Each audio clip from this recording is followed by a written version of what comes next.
Hola y buenas tardes, bienvenidos a Historias sin filtros. Hoy vamos a comentaros sobre la Segunda Guerra Mundial, partiendo de las consecuencias que dejó la Primera Guerra Mundial.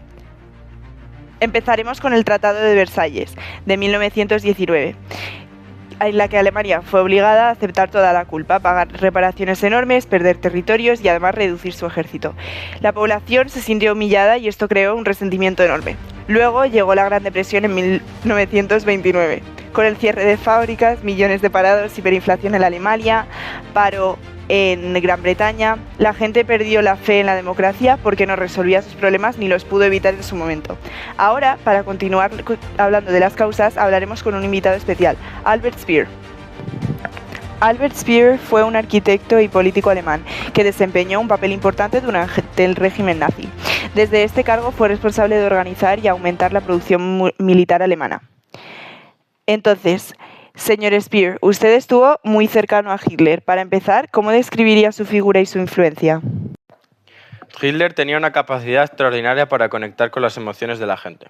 No solo era un político, era un orador que sabía canalizar el resentimiento colectivo tras la Primera Guerra Mundial. Prometía recuperar el orgullo perdido de Alemania. ¿Y este resentimiento fue clave para el ascenso del fascismo? Sin duda, el Tratado de Versalles, la crisis económica, el desempleo, todo eso creó un clima de frustración. El nazismo ofrecía respuestas simples a problemas complejos y eso resultó muy atractivo para una población desesperada. ¿Y desde dentro del régimen cómo se consolidó ese poder tan rápidamente? A través de la propaganda, el control de los medios y la eliminación de la oposición. Pero también hubo algo más. Muchos alemanes querían creer. El régimen ofrecía orden, trabajo y una sensación de pertenencia.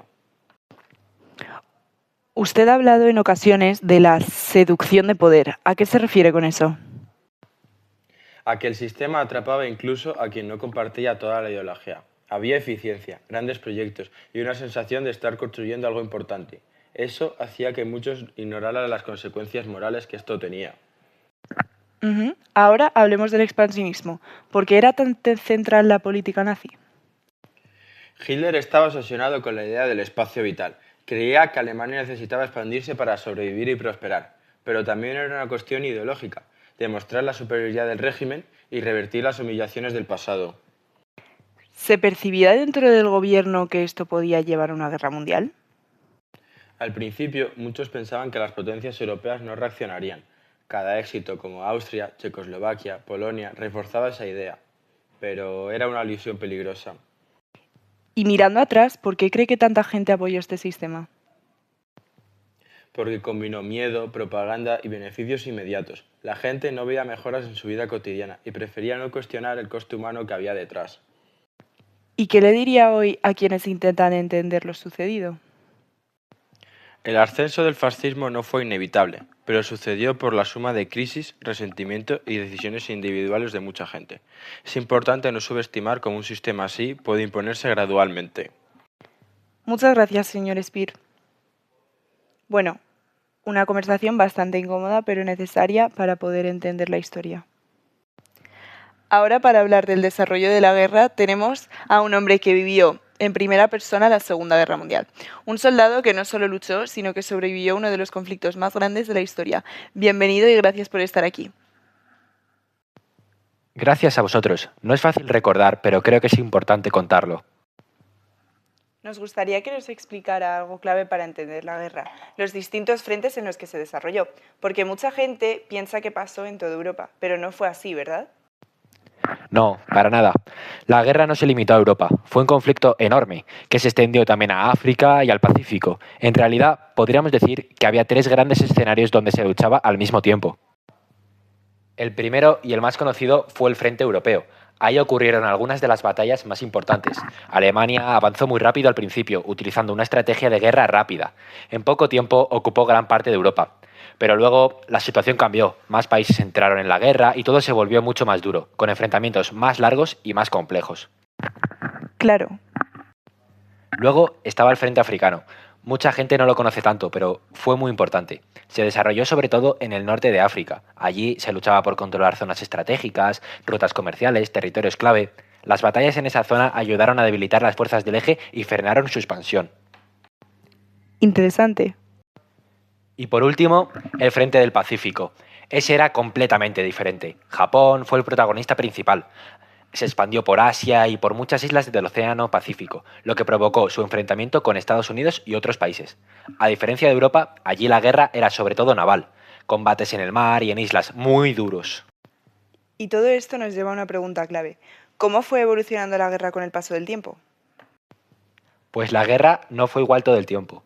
Se puede dividir en varias fases y eso ayuda mucho a entenderla. Al principio, entre el 39 y el 41, Alemania avanzó muy rápido. Empezó con la invasión de Polonia y en poco tiempo ocupó gran parte de Europa. Parecía que nadie podía pararla. O sea que al inicio dominaba claramente...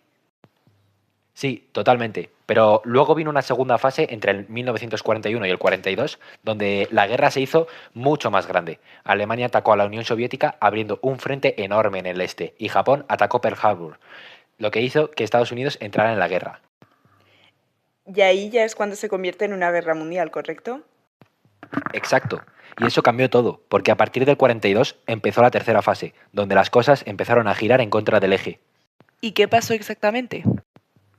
Pues que empezaron a perder. Por ejemplo, en la batalla de Stalingrado, Alemania sufrió una derrota muy importante que frenó su avance en la Unión Soviética. En África, los aliados lograron detenerlos y recuperar territorios. Y en el Pacífico, Estados Unidos empezó a ganar posiciones frente a Japón, avanzando poco a poco por las islas. O sea que poco a poco el equilibrio cambió. Sí, a partir de ahí, los aliados fueron ganando fuerza y el eje empezó a retroceder en todos los frentes.